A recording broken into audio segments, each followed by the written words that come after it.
fuck you, look at that. You just walk in and you just go like, and they'll all go, the fuck. Hello, fellow people. Today we're going to be talking about my favorite streamer and arguably one of the most entertaining streamers of all time, Jerma985, aka Jerma985. Most of the people know him as the silly, goofy streamer who only has mildly psychopathic tendencies. But this man to me is the definition of an underdog. I'm gonna do just a quick little synopsis here so I can get to the good stuff. Let's do this. 3, 2, 1, go. Born and raised in Boston. Oh my god, I already messed up. What the fuck? Born and raised in Boston on September 22nd, 1985, subsequently giving him the 985 part of Jerma985. He on June 11th, I have to mess up again. He on June 11th, 2011, in the early days of the Wild West YouTube era, made the official Jerma985 channel. In the early days of the channel, he was at the forefront of the TF2 community along with his friend Stir, then known as Star, but as time went on, he slowly started to realize that he could have been doing more. As the channel went along, he started to do more skit-style content, but not in the King Buck spoon kind of way, but in his own unique way. He essentially made his own short films. Essentially, he was acting in his own little movies with his own script, production, characters, all on his own. These characters ranged from one of his first, Grandpa, to a literal giant rat. And if it was any other person, this would have been nonsensical. And if it was any other person, this would have been nonsensical and downright impossible, but he made it happen. He essentially made his own little Jerma universe. As his channel became bigger, he also started doing bigger skits, shows, and dare I say again, short films. Until eventually, it all culminated into his first biggest project, the Jerma Rumble. It was insane, but something was wrong. He realized that while YouTube was where he developed his audience, it didn't fit his perception of what he wanted to do. And that's when he moved to a platform that would fit his perception, Twitch. And the rest is history. Time. How long was that? Was it good? Was it? I don't know. I didn't see the timer. Wait, I don't even have a timer. Never mind. Okay. The best way I could put it is this. Imagine Jerma as a source of light. On YouTube, he was a light bulb. He was a very bright light bulb, but nonetheless, he was still a light bulb. But on Twitch, he was the sun, shining so much brighter than a light bulb ever could have. But how? How did Jerma develop from a tiny itty bitty light bulb to the goddamn sun?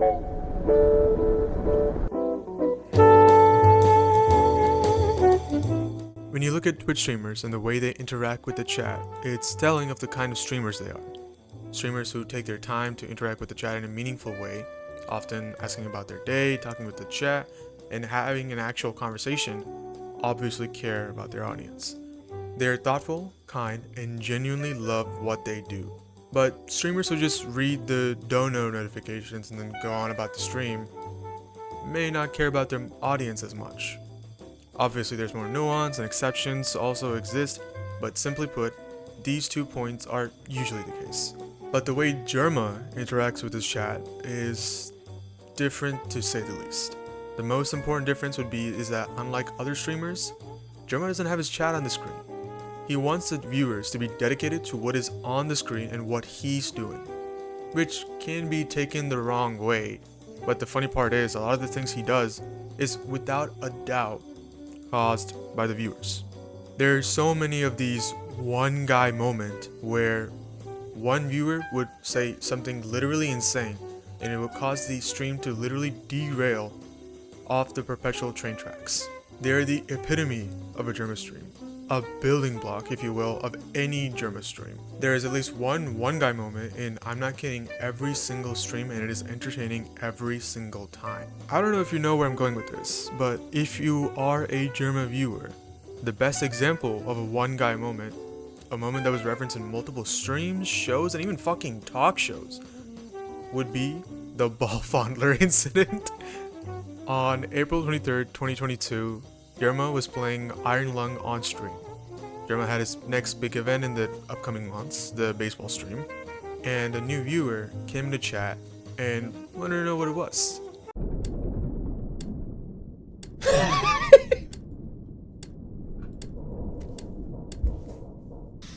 It got auto-modded. All right, whatever it was, it got auto-modded. That's all you need to know. We have to know. I have to know. What was it? Yeah. Yes, in the mod chat, that's what it was. Somebody asked what the baseball stream is. And I said, whatever. And then, like, it's been like 5 minutes. It's been like at least 5 minutes. Somebody, like, added that person, I think, and said he's gonna shove an entire baseball up his ass on stream. Their name was Ball Fondler, okay? Okay? Do you want me to tell you more? Because, like, I could tell you more. This single moment in one stream altered not only the entire course of the stream, but it even affected subsequent streams after that. It's like that one event led to an entirely different Jerma universe. This shows that even a single individual can alter the entire stream, giving so much more power to the viewers as a whole. Now imagine an entire chat of these motherfuckers.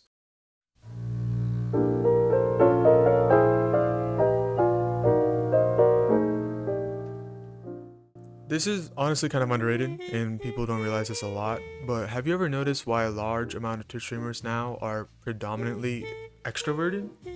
The stereotype is that, oh, Twitch streamers are just basement dweller gamer goblins who rarely leave their home, which used to be true, but that's not the case anymore. Streamers, or at least good ones nowadays, have to regularly interact with chat, either by directly talking to them, playing a game, reacting, whatever. And to do that, you need to be good at socializing. And for some reason, Jerma is special, because he specializes in something very unique on Twitch. The ability for excellent small talk. Now hear me out. Yeah, streamers do small talk ever since the beginning of Twitch, but they did it in a way where they treated all the viewers as one entity rather than individual people. They inadvertently dehumanized their viewers because it was more efficient to treat the chat as one entity rather than thousands of individual people. But once again, Jerma was different. Jerma, true to his weird ass, did kind of the complete opposite. Yeah, when he talked, he was talking to the chat, the one entity, but when he responds, it's not to chat the entity. It's usually to one guy. This is why one guy moments are so specific to Jerma and Jerma alone. While it's more inefficient to treat a chat as thousands of members, it's funnier, more entertaining to just respond to one guy in chat, which shows that Jerma's #1 priority always is entertaining his viewers. Another reason his small talk is just immaculate is just the way he talks. He's a storyteller above all. So when he talks, he doesn't just talk for the sake of talking. There's always a purpose, either to inform, make jokes, tell stories, etc. And the way he connects random stories to each other is almost seamless. In the beginning of the stream, Jerma could be talking about the ball fondler bit and end with him talking about his odd doctor fantasy. I don't know, man. I don't know. You get how it is.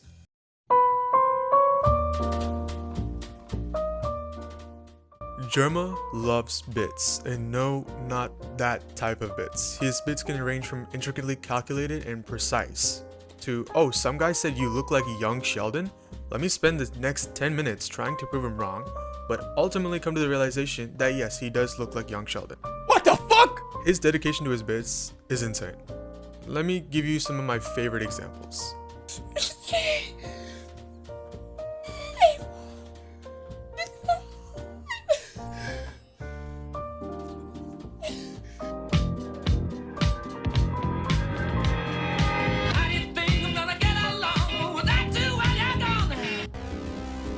Oh, you wanna fight? You wanna fucking fight? Don't fuck come at me. Don't. Oh.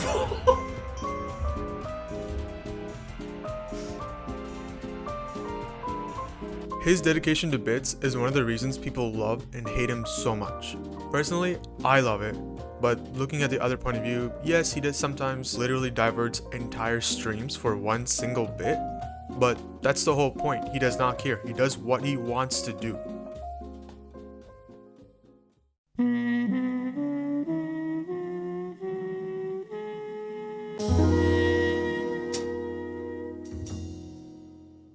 This is not a surprise to a lot of people, obviously, but the internet is a bad place. There are so many awful things on the internet that range from kind of mean people to the root of evil. But in this wasteland, there are a few gems out there, and Jerma is undoubtedly one of them. Some of Jerma's most popular clips are him being earnest, empathetic, and kind. He knows what it's like to be in a terrible position in life, because he has been in a terrible position in life. I'm not gonna sit here and list all of the terrible shit that's happened to Jerma. I'm not a horrible human being, but he's 38, he's been through some shit. He has considerable life experience, and with that comes great wisdom. As hilarious as it is to call him a serial killer, Jerma is one of the most human people out there. He's so relatable. He enjoys the good things that happen to him and hates the terrible things that have happened to him, and he doesn't try to hide that or shy away from it either. Somehow, he's one of the most private people on the planet while still being a human being.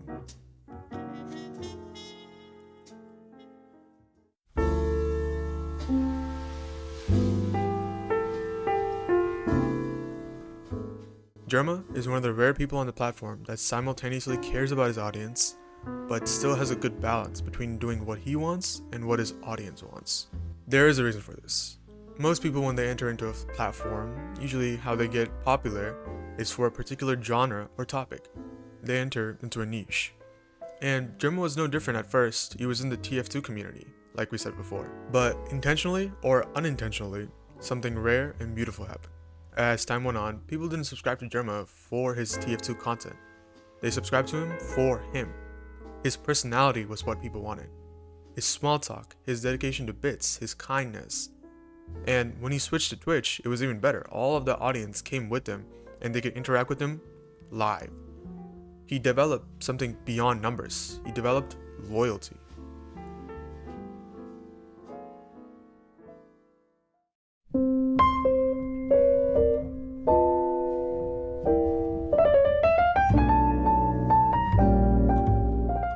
Now, most of the attributes we have talked about are Jerma's own attributes. It's Jerma, but that's actually surprisingly the least important part of the perpetual entity that is Jerma985. Let's say all of his channels, his YouTube, Twitch, Twitter, essentially all of his social media presence is Jeremy Albertson. That's the main part of the Jerma985 entity. It's Jeremy, the person. But it's not the only one, and it's most definitely not his most influential one. One of the most important reasons Jerma985, the entity, got as big as it did is its community. The most important aspect of Jerma985 are the viewers, the people who watch the streams. Now I hear you saying, yeah, obviously it's the viewers, they're the audience, of course they're the most influential, they're the one who fucking watches the streams. But yeah, the community is influential in the way that they watch the streams, donate bits and subs. It also does something that extends the Jerma985 influence more than Jeremy Albertson as one person ever could. They make their own content on Jerma. In the beginning, Jerma985, the entity, while substantial, was limited to its own circle. It didn't have much influence.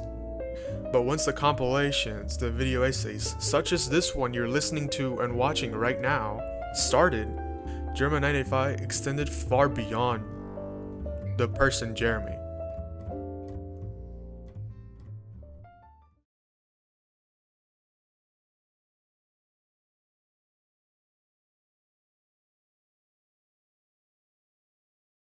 So what was the point of this? Jerma is wacky and goofy, but so are a lot of other people. Why did he get popular and they didn't? It's simple. Part of it was definitely luck, as these things always go, but besides that, it's the fact that Jerma was, and still is, unapologetically himself. For more than a decade, Jerma has been only Jerma. There's a reason he won the Legacy Streamer Award. It's because for almost a decade, he hasn't changed for anyone or anything. He hasn't tried to change his personality, tried to be more popular, tried to be rich. When there were opportunities where he could have taken the easy way out by being more efficient, he picked being more funny every single time. And that's the legacy he's going to leave behind. That's the entire point of Jerma985, the entity. It's to be aggressively yourself at all costs and do what you want, no matter what. Whoever the fuck you are, doesn't matter. If you're gay, straight, trans, You do the best fucking you possibly can in 2020. Doesn't matter who you are.